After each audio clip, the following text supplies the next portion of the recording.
All right, good morning, everyone. Welcome to the Wednesday, August 5th CRTC Planning Committee meeting.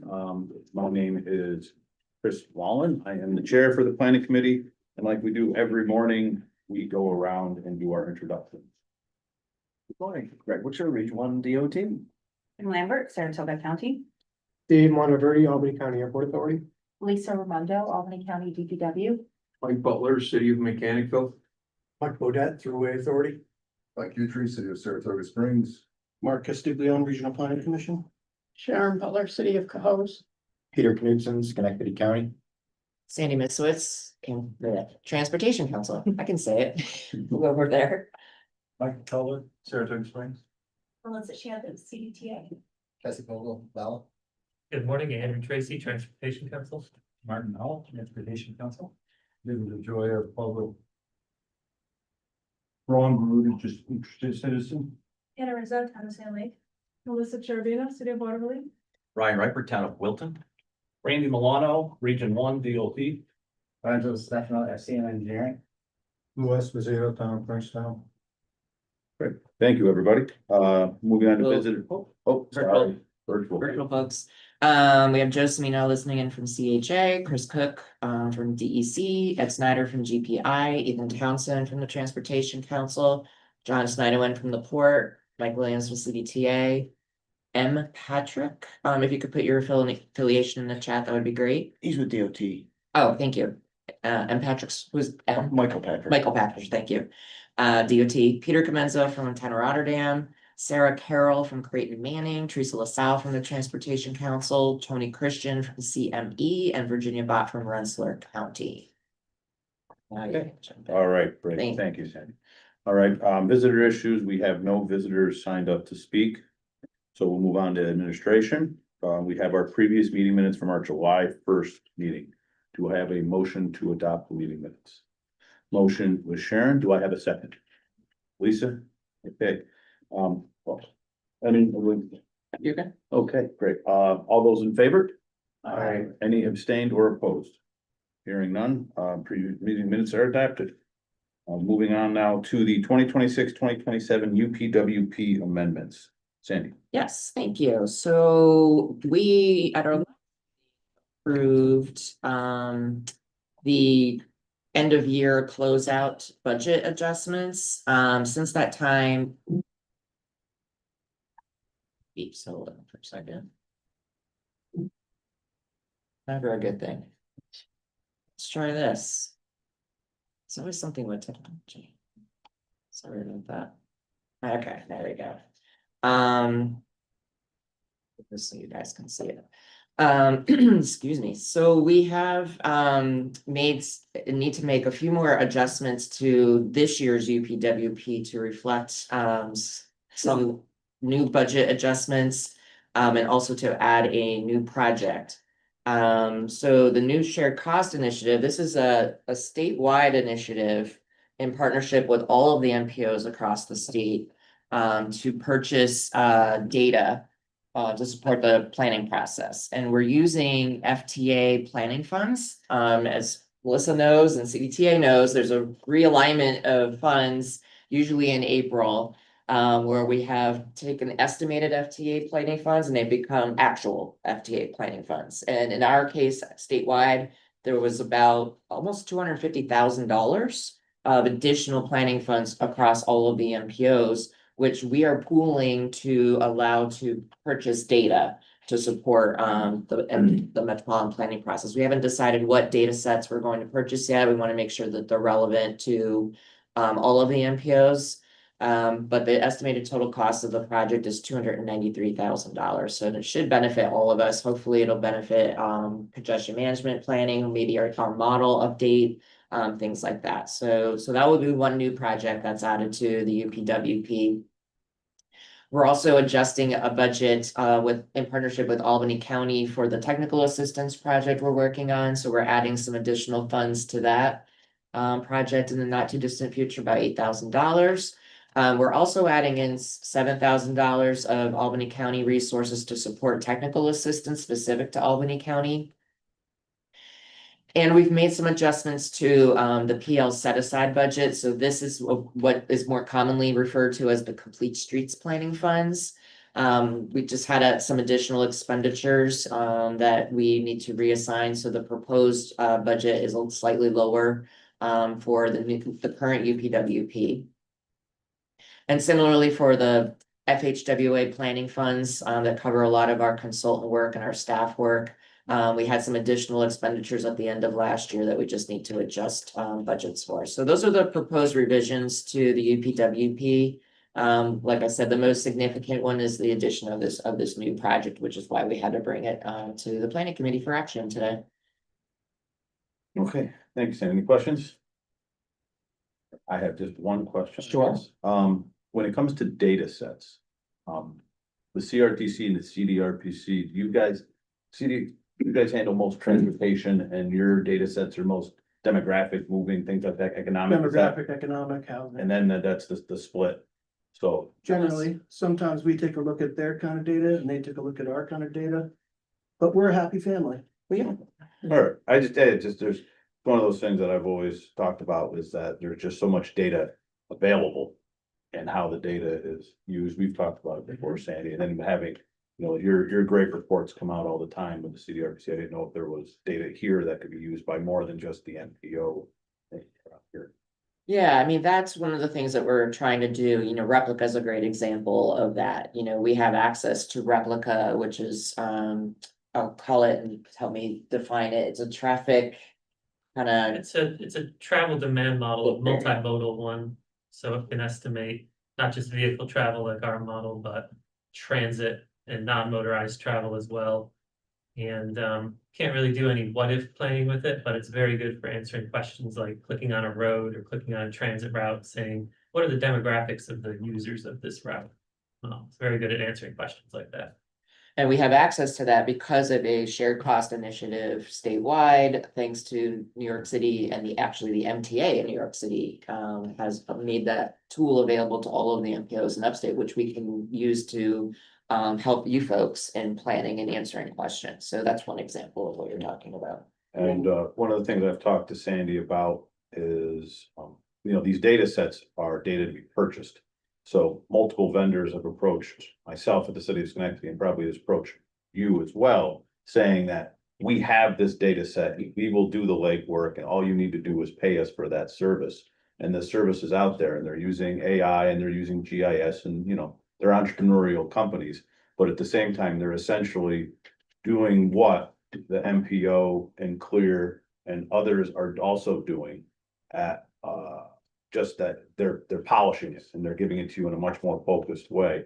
And so that's what we had talked about before is how we can either understand those data sets and if it's worth it or polish our existing data sets but through some similar resource, if it's another person or something like that at the MPO that can give us that advantage as a region.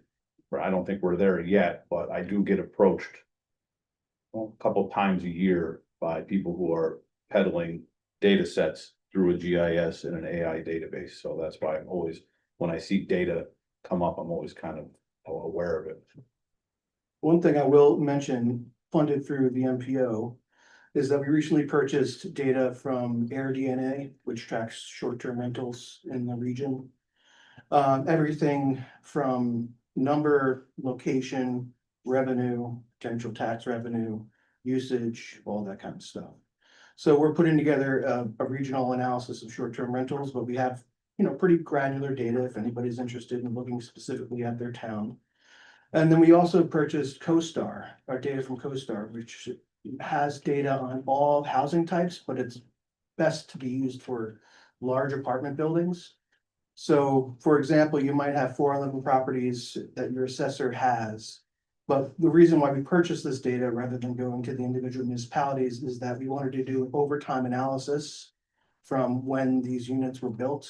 And a lot of times the assessor data is missing that field entirely. So this overcomes that. But if you're interested in bringing your assessor data file up to date with the data that we purchased, we're happy to share it. All right, great. Thanks, Mark. Okay. Did we take the action? I don't think we did. Is this an action item? Yes. Oh, Sorry, did it not? It's under administrative and here, we will need a motion. Okay, I'm Yep. sorry. No, you're fine. Looking at not my cheat sheet. Okay, so, do I have a motion, for the amendment of the UPWP? I'll make the move. Mike, and second by Mike. So do Mike Mike, and Mike. we'll say Mike and Mike. All right, all those in favor? Aye. Any abstained or opposed? Okay, hearing none, motion approved. Thank you. Okay, are we on to action items or are we going to the draft? Did we just cover 1 through 3 here? Yep, we're all set with Great, so administration. we Move got on to the the action items. Yep. Going on to the 2025-2030 Transportation Improvement Program amendments, we have amendment number 1. Route 9, I-87 exit 13, Old Road Safety Project. Greg. Sure thing. So this is a project to address the safety issue identified in our traffic group where exit 13, southbound exit 13 is a quick merge over to Old Post Road.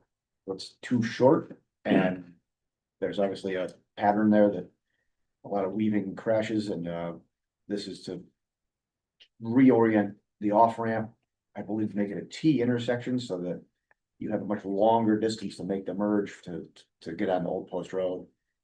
We went around and around, we even looked at a roundabout at Old Post Road.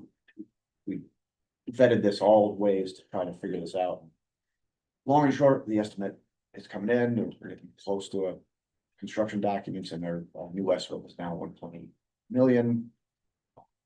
And just to scope of everything, so and it's using the HSIP money, which is always challenging to utilize, so that's the amendment for exit 13 at Old Post Road. Okay, thank you. Okay. So. Any discussion? Do I have a motion to approve? Sharon, motion, do I have a second? Lisa? All those in favor? Any abstained or opposed? Hearing none, the amendment passes. Amendment number 2, done westbound to I-787 southbound. Rich. Yes, so again, this is a project to do very element specific repairs on several of the bridges associated with the Dunn Memorial South Mall interchange. It's not one bridge, it's about 20 bins altogether. This is getting after about 7 of them, 8 of them, sorry. Again, it's all the elements that, pier repairs, bearings, joints. The scope, as expensive as it is actually the minimal scope to do the work that's needed and most urgent while we defer other work, obviously with this 77 larger project headed for the environmental impact study. So, but this is just another project to keep it in decent condition for the near term. First, also down a little bit, we're up 14.6 from 12.3. Again, this is ready for construction very, very soon. Did I see we're removing a pedestrian bridge? Yes, the pedestrian bridge that had a piece removed, we're gonna remove the rest of it because the detour that's in place is intended to stay until the eventual replacement of the whole thing. Okay. Do I have a motion? I'll make a motion. Mark, do I have a second? Peter. Okay, all those in favor? Aye. Any abstained or opposed? Hearing none, the amendment passes. Amendment 3, Route 7, Collar City Connections, design only. Right. Yes, this is a good news story. We applied for the Reconnecting Communities grant a while ago, and then it was on pause. Federal Highways reached back out and we're currently negotiating the final scope of this design only pin. It's intended to get after Route 7 from the Collar City Bridge all the way up through Brunswick to cohesively design the corridor across both municipalities. Really looking at, safety enhancements. We know that there's, various safety issues here to look at and try to evaluate other ways to make all modes safer. This is meant to design real tangible work that can get after those issues while also hoping to enhance the congestion mitigation through coordination, technology. there is a parallel effort I'll get to later about that we started before this award came along, but there's parallel efforts going on here to address the congestion. Try to use technology, but both efforts are gonna hopefully result in some enhanced technology as well. And this is, again, it's a federal highway grant, so really, yeah, like I said, it's a good news story. It's extra money to the region to get after a long known troubled corridor. And does it include right from the bottom of the hill at 787 essentially all the way up into Brunswick? Yep. It's the entire corridor. All the way past Walmart, the last signal. And we're trying to extend the limits to Grange Road because that's another not normal intersection. So we're seeing if we can snag that intersection too and design something there. All right. And this is entirely state. I see that this says 20% that's state dedicated fund. That's what we're doing. So Troy's. Yeah, the state's paying for a good match, but the rest of the federal highway, yep. Let me just ask them this question as a city. So Route 7 within this, it's just like Route 7 in the city. This is a state route, even though it's not similar to Central Avenue. It's not similar to. No. Boulevard. It is a state route. Troy is not. We own the surface and the signals in this corridor. It's not a normal touring route where it hits the city line and it's all the cities. Right. Through whatever agreement with 7 was built, we've maintained the corridor ourselves instead of being a pure touring route like the rest of them. All right. It's a unique one. Yeah, I did not know that. So, all right, I have a motion. Lisa, thank you. Do I have a second? Mike? All right, thank you very much. All those in favor, say aye. Aye. Any abstained or opposed? All right, terrific. All right, Amendment 4, roadway departure projects. We have 4 new projects, Greg?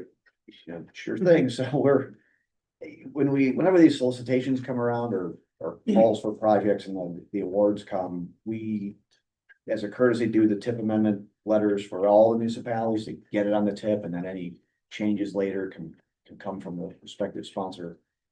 Just as an effort to get all of these on the tip going, we have the awards for Albany County, Town of Guilderland, Town of Half Moon, and Town of Wilton. And their respective awards from the recent roadway departure safety action plan. All for projects. So these, these represent, again, the investment in this particular safety effort. We're over what was targeted for Region 1, but that's because around the state, this wasn't subscribed to universally, so. Another good news story for the little region, bringing additional funds here to get good work done. Okay. Any questions, comments? Do I have a motion? Thank you. Mike, do I have a second? Peter, all right. All those in favor, please say aye. Aye. Any approved or abstained? Hearing none, the amendment passes. All right, we're on to Amendment 5. Columbia Street pedestrian accessibility and safe routes to school. Video vote, Sharon? Colleague from Creighton Manning will be Okay, presented. correct. Good morning, everybody. Yeah, so this tip amendment is adding additional funds to cover construction costs as the project was awarded. The additional funding was coordinated with DOT. They have approved it. This was a project that we bid a couple times to get it close to the funding amount available. And based on coordination with DOT, we're adding in an additional $300,000 strictly for construction. And that coordination was completed and approved by DOT, and looking for your approval of this tip amendment to get that money added.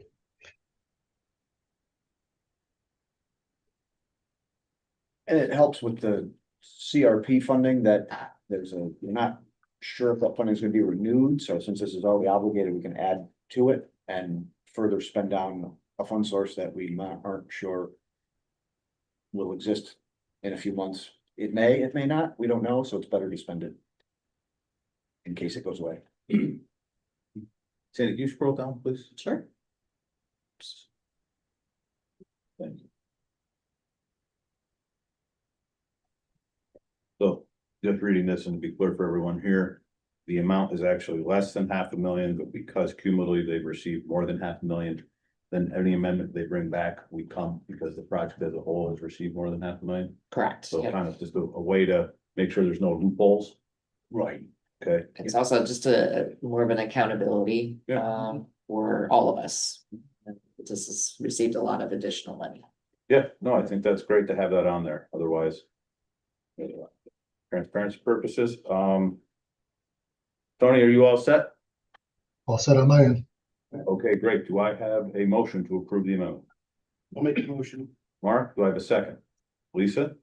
All those in favor? Any abstained or opposed? Okay, terrific. Now we're on to amendment number 6, Carmen Road, East Old State Ped Improvements, Town of Gilda. Yeah, I'm not certain who submitted this, Andrew, was their consultant, because I don't see anyone from Gilliland here on the call today. I don't remember who the consultant was, but speak to this if you'd like. Yes, please, Chair. So this is for the Carmen Road East Old State pedestrian improvement project. They are going to, they put this out for construction bid, cost came in high. And they were requesting about 1 million more in additional funding across construction and construction inspection in this year in the STP large urban fund source. So we ran this by DOT and they were okay with the additional use of this funding. So with this, they should hopefully be able to get construction authorization and an inspection authorization for these phases this year. Okay, thank you, Andrew. Is there any questions? Okay, hearing none, Russ would like to make a motion to approve the amendment. Sharon? Lisa, second? Yeah. Okay, great, second by Lisa, Who was the first? Next one. Sharon. Oh, thank you, Sharon. Okay, all those in favor, please say aye. Aye. Any abstained or opposed? All right, hearing none, the amendment passes. Amendment second, Bethlehem Priority Corridors Sidewalk Replacement and Installation. Rob. Hi, this is Sarah Carroll, Creighton Manning. Rob is unavailable today, so I'm going to speak on his behalf on this project. I know you've seen this project a few times before, so thank you again for your time today. What we're asking for today is to split the project back into 2 pins, which it initially was split into.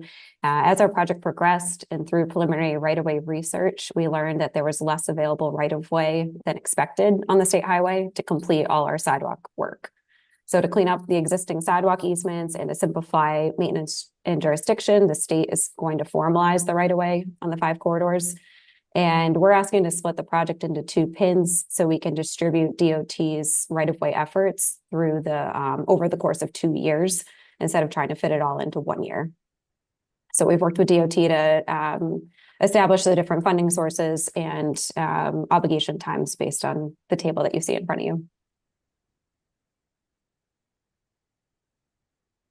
So just a quick note, there's just ignore the 22-27 tip, or it's just a typo, 25-23 tip, just FYI. Yeah, we submitted that, resubmitted yesterday. If you want to update it after, that'd be great. Thank you. Thanks. Okay, so, yeah, the long and the short is that the number of right-of-way takings ballooned and our right-of-way group couldn't handle it all at once. You know, so to deliver something, it made more sense to resplit this out so that we have time to do the right-of-way on the corridors that were unexpectedly narrower than thought, so. Okay. And the 2 numbers on the bottom essentially equal to 6.5. That's what it looks like it does, so. Okay, well. Do I have a motion to approve the amendment? Make a motion. Hey, Mike, do I have a second?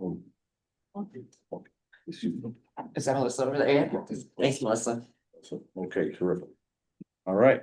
All Thank you those very in much. favor, please say aye. Aye. Any abstained or opposed?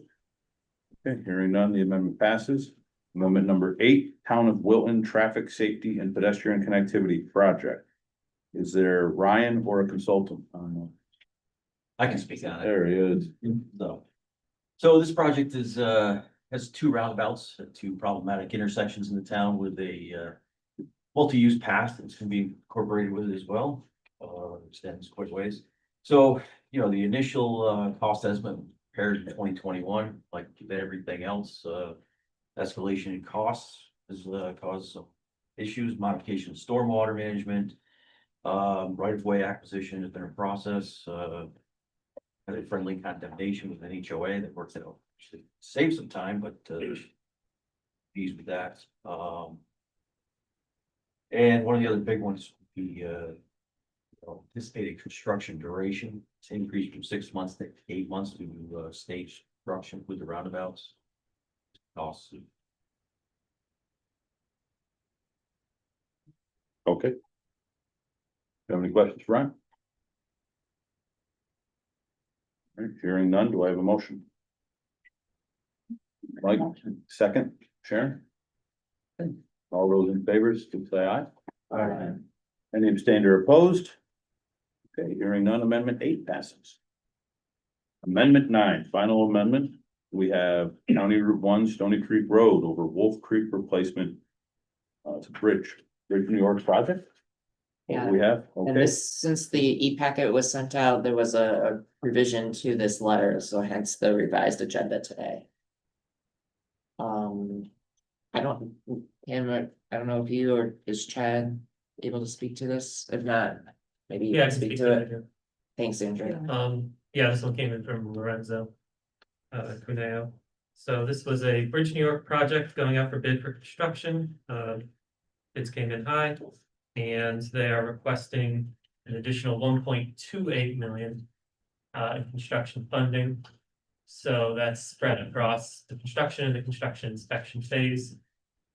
We cleared this with GFE. They were okay with the use of the additional bridge formula program off-system funds, which was used to fund this and some other Bridge New York projects. okay. Was actually that much higher than the engineer's estimate? Looks like it. All right, okay, any other further questions? Hearing none, do I have a motion? Lisa will make the motion, do I have a second? Peter will go. And, all right, all those in favor, please say aye. Aye. Any abstained or opposed? Amendment 9 passes. All right, thank you very much, everyone. Moving on to discussion items, we have the New York State DOT Traffic Signal Consultant Update. Randy, congrats. Yeah. I can speak to this. So this, part of this relates to the Route 7 discussion earlier on the reconnected communities. This is the, what this is referring to is the $600,000 project we put on the tip in the last update. We've finally gotten it obligated and underway to hire a consultant to start getting after the top 10 congested corridors. And this is really to, it starts with data collection, then strategize what kind of technology can help, whether it's signal coordination, timing adjustments, other, there are new technologies out in the world that we can utilize. And then the other layer of that is to hopefully pick off the lowest hanging fruit and the easiest implementable technology. So that's the goal. And we can't do all 10 at once. So we started the first 2 corridors, which we started on Route 7, the same corridor from the reconnected communities from 77 all the way through Walmart. This is technology focused only. And then the other corridor was Route 4 from basically the Walmart driveway to Blooming Grove in both East and North Greenbush. And that's the other congested corridor we're looking at. And currently both locations are in the data collection and data processing phase. So in the near future, we hope to hear some more analysis and solutions proposed from the consultant. So that's where it stands. And that once the ideas are implemented in these corridors, then they're going to move on to the next 2 corridors, which we've got to figure out the next 2 go after. And we're going to keep progressing this 2 corridors at a time. And then of course there will be a follow-up data collection of seeing how it worked, reeled up adjustments necessary. So it's an interesting project, an interesting way to use hopefully a low cost, some reward ways to improve traffic flow. So that's where they're at. Any questions on that? Is it the same consultant that you're using for the traffic improvement for that same Collar City section? Uh, don't know, we're gonna have to procure a new consultant for that Okay. separate tip amendment, so. This consultant could propose, or we'll have to see how the selection process goes, but we're probably not gonna have that consultant on for another 6, 8 months. At best, so, this effort will probably be done and well under its way, but by the time we get to the bigger. Oh, that's design. good, right, So we won't be conflicting. You know, right, or overlapping. duplicating efforts or anything like that, right? Yeah. I may be missing it, but I haven't looked for it. What does they used to publish, maybe in the Albany Business Review in the big book of lists, the top worst intersections in the area. I used to do this like list, because I can remember some of the ones that were on there. Does this list exist anymore? Because you had mentioned a list of top 10.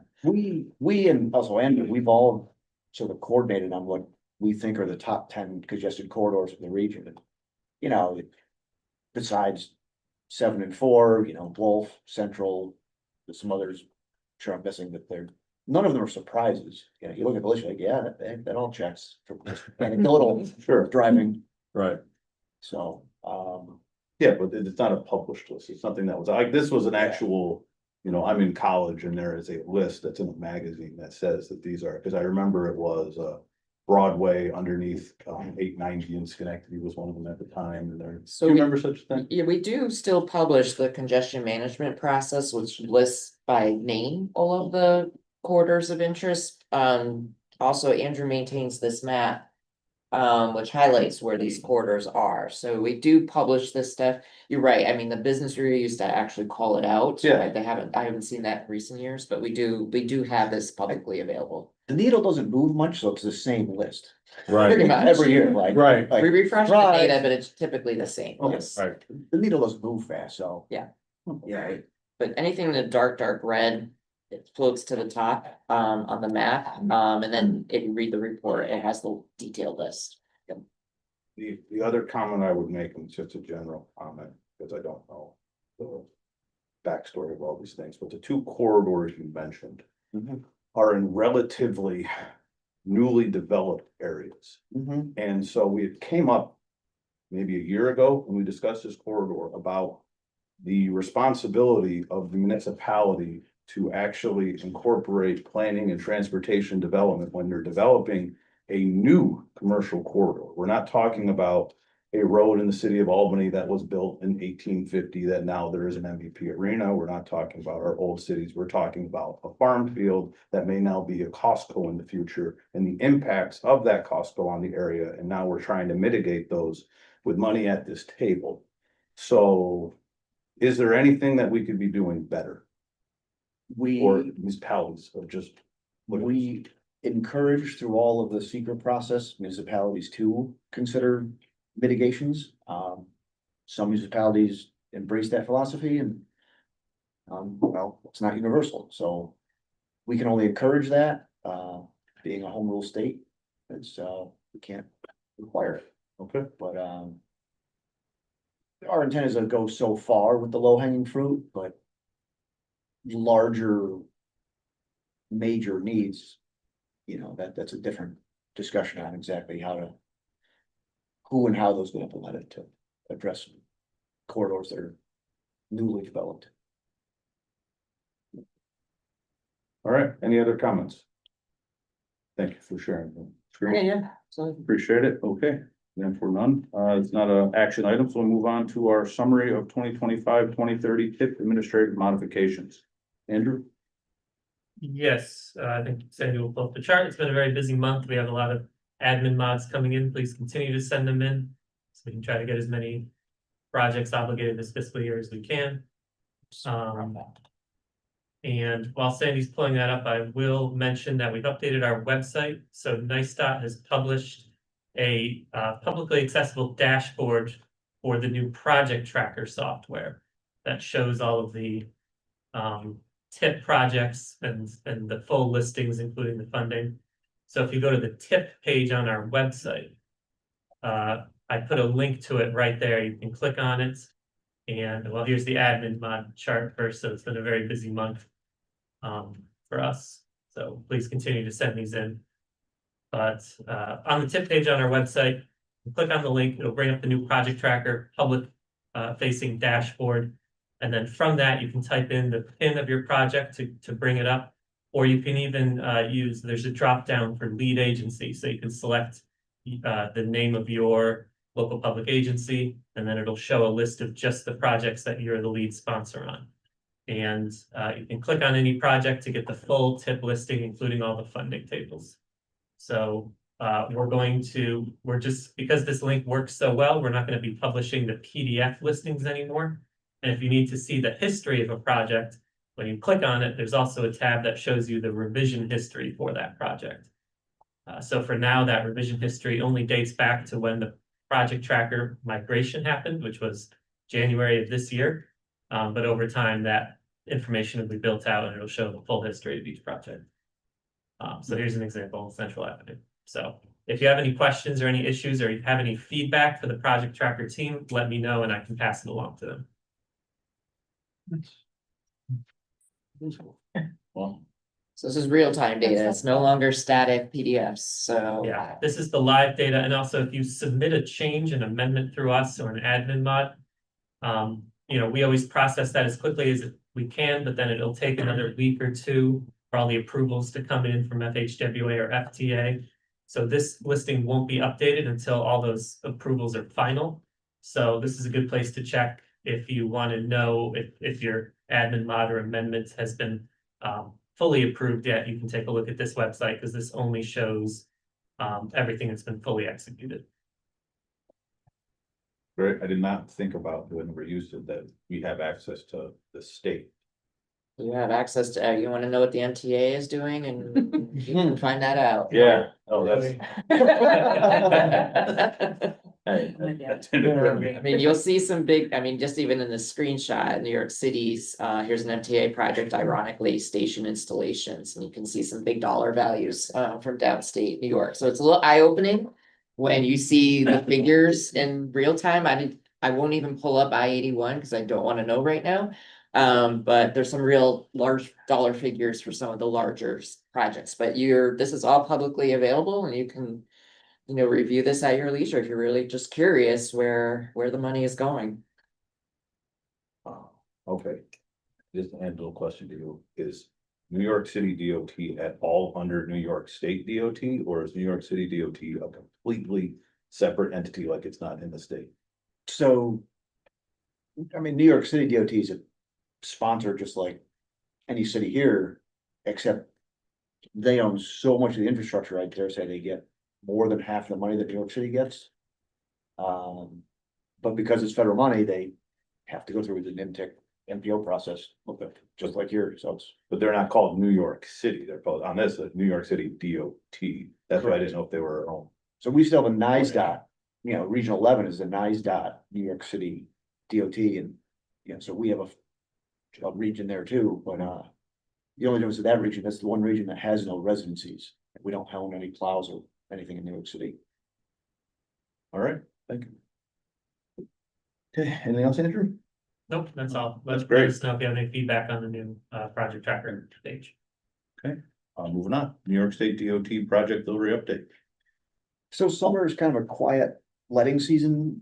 We did relet a signal rebuild project that we either rejected bids for technicality, and the new bids came in just slightly under the original bid, so that's a good news story, about 1.1 million. Besides that, you can see all the construction was busy paving the world, especially outside this window and on the Northway. Lot going on.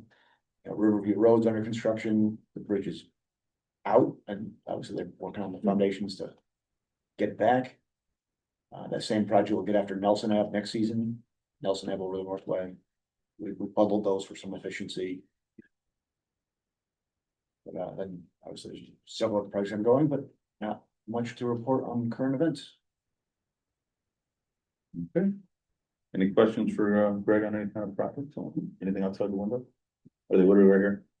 Yeah, Northway going from, it's two projects, going from Western Ave to the Twins, and then the Twins to exit 11. Okay. All right, moving on, status of regional transportation planning initiatives. So we continue to work on a lot of the linkage studies and other planning studies. They're all in the various states of early to mid form, so that's why you're not hearing about them here at our meetings. I expect in the next couple of months for things to get progressed further along where concepts and things can be presented here at the table. We just are now hiring the consultant to work on the resilience project. We are also finalizing contracts for ADA's project in Scotia. And we're also finalizing a contract for Boston Spa for their traffic calming study.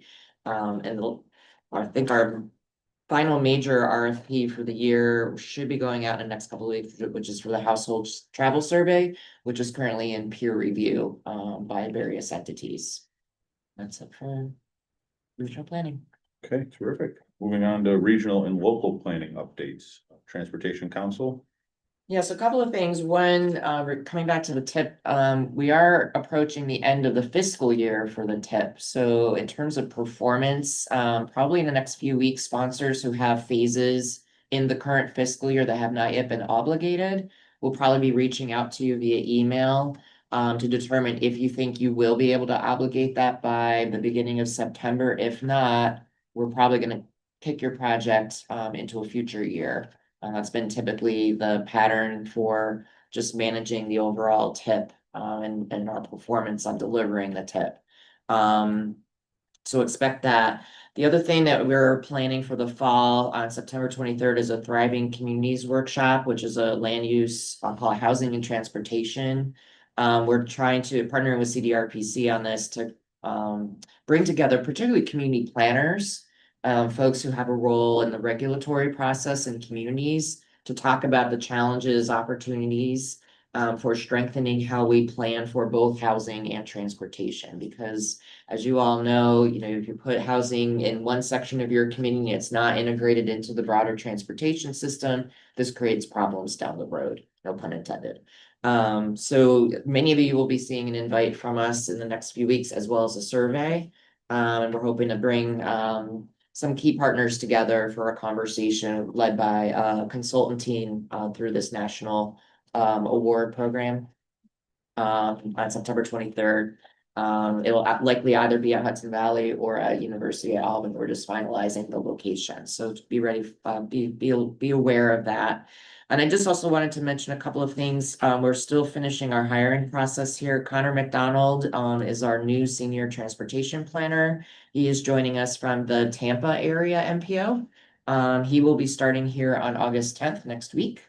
So he will likely be working, learning the tip. He'll be likely working on a number of linkage studies and things of that nature. And then Mason Dirk, we had another a candidate for our transportation planner role that didn't work out, but Mason Dirk will be joining us on August 31st. He is coming out from the Oregon State DOT. He used to work in their rail and public transit division.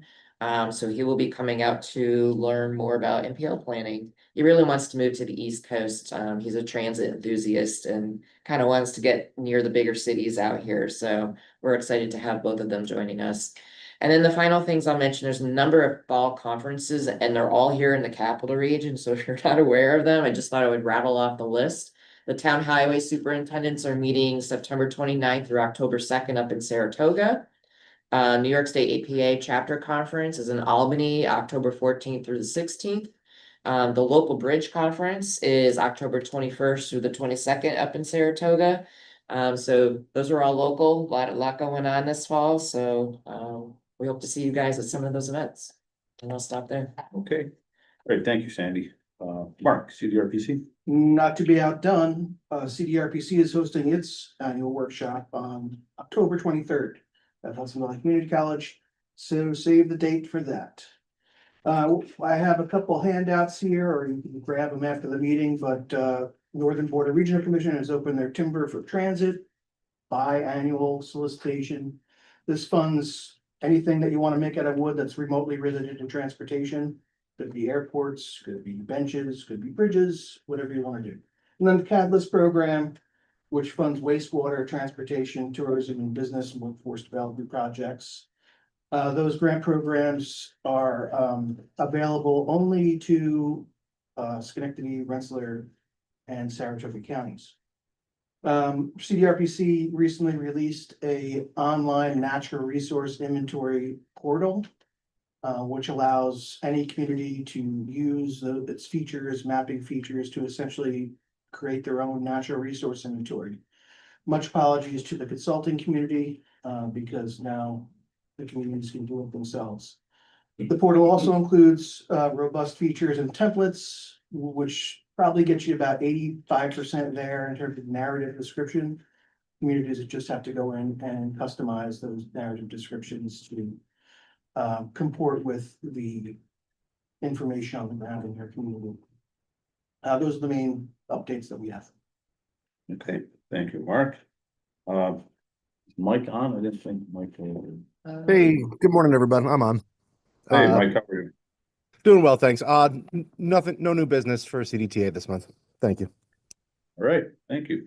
New York State DOT, Greg. Sure, as of Monday of this week, Mike Arthur, our regional director, has retired. Technically on vacation, but his last day in the office was Monday. The interviews for his replacement are done, but the replacement is still pending on an announcement, so stay tuned for our new regional director. Say it is not me. Another staffing, Julia Heller's taken a promotion to be the permit engineer, and so folks that were dealing with Julia on local projects now go to Alex for the design phase. And then for permits, Julia's over there working on that side of the house that you all also interact with in various capacities. She the new Wyatt? Yes. Basically, yes.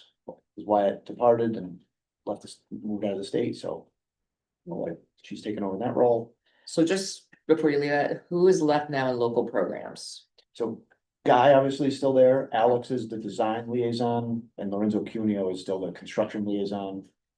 And obviously we have agreements and payments folks. Beyond that, so. Okay, thanks. And then, speaking of conferences, this one's a ways out. Next June, I'm on the technical committee of the New York State Association of Transportation Engineers.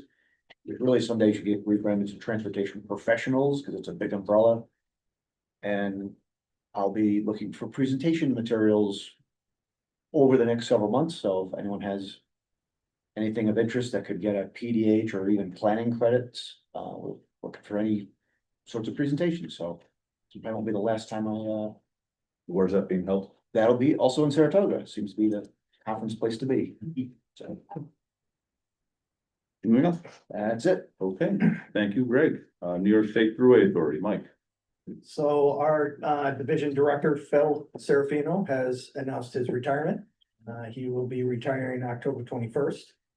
And I will let this group know when his replacement is in. Okay, That's all I got. thanks, Mike.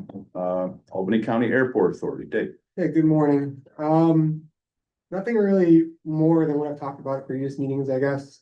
Anybody driving on Albany Shaker might see some construction next to the roadway. We're getting nice new shiny approach lights for only one. I don't think there will really be an impact on that. But other than that, we're having a great summer and hope to keep the momentum going. Great. Terrific. Albany Port District Commission. Anyone on? John is listening in. John?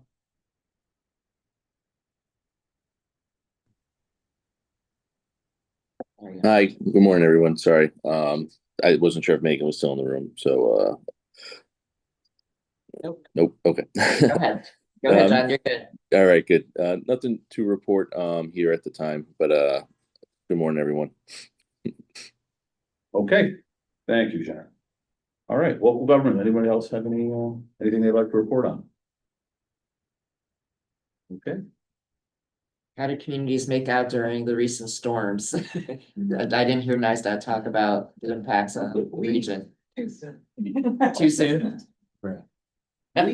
We fared amazingly well, given the rain event. Get some damage down on Route 9J for the state system. Given the volume of rain, not bad. I mean, I understand there is a bridge out, I think, just over the line in Columbia County. There was some damage in Rensselaer County, but not it could have been a lot worse, so. For that amount of rain. We tried to catalog what we could see in real time for the resilience plan of what was closing. So, you know, we may be reaching out while it's fresh in people's minds. For a list of problem spots. Some of them are known, you know, City of Albany is pretty easy. Stuyvesant Plaza, the bridge under, you know, the underpass of 90, you know, Hackett. My street was interesting all day, cause I live off of Hackett, so. You know, I know there's some common spots, but, you know, if you think of it and you just shoot us an email. While it's fresh in your minds, that would be really helpful, because it'll give us some real time data. To go with for the resilience planning work. Yeah, I mean, it was, the usual suspects were just worse, you know, Stuyvesant was more water, but, you know. I was gonna ask, people ask me about Stuyvesant Plaza and not being there. That is not something that can be fixed at this table. That is there's some kind of a drainage low spot there that. It's a combination of, if I recall the issues right, there are several culverts downstream that should get upgraded before anything else, otherwise you'll just move the problem to possibly a worse location, you know. A highway flooding, as long as you don't drive into it, is just an inconvenience. Please don't drive into it. But there's a lot of houses and neighborhoods downstream that, you know, I don't know how they fare in situations like this, but, you know, it's a series of events in order to possibly mitigate it, and of course, some green infrastructure and less runoff would be very helpful from all the, you know, impervious surface all around it, that is really the driving force. It's just too much impervious surface, so it all runs very quickly. And if that could ever get addressed. Siena University is working with the town of Gilliland to do a green infrastructure assessment in that watershed area, or supershed area. But there's been lots of engineering studies done for that area. And I don't think another study needs to be done, but as Greg pointed out, it's just the infrastructure investment in right sizing pipes is the first thing that needs to happen. Okay, well, thank you very much. Okay, upcoming meetings, we have Freight Advisory Committee, August 12th, 9:30 a.m. Policy Board is going to be in September, so I won't see all of you until October.